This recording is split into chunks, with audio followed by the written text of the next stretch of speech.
Ayan po, nandito kami sa laboratory. Nag-aantay. Maaga pa, alas 7 ng umaga.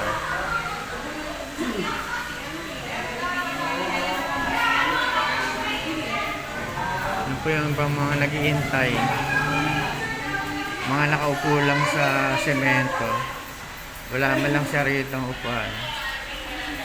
Ganyan po sa public hospital. Yes po. Ito yung bulaklak mo. Sino dito?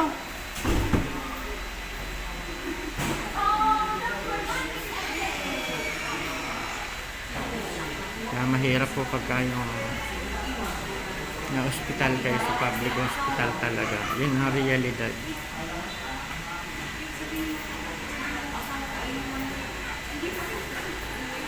Medyo mabagal ang transaction.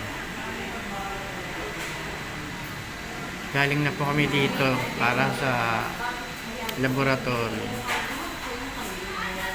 Sa paghanap pa lang po ng files, inaabot na ng kulang-kulang mahigit isang oras.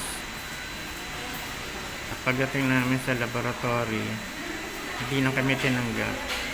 Kasi nga, 8 hours daw. Saan kayo sasakay? Hey, Doc. Ay, Bago yung laboratory at may fasting. Dali, mauna mo na sila, doktora, ha? Daliwa. Ilumpas na ng Technology. oras.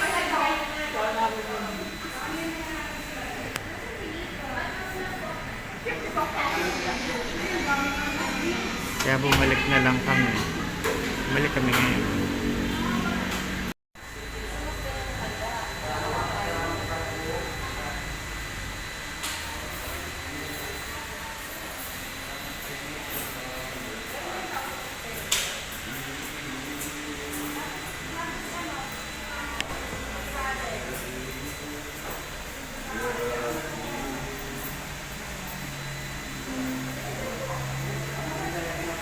Si Lola kanina pa dito nag-aantay. Alas 7 pa raw siya ng umaga.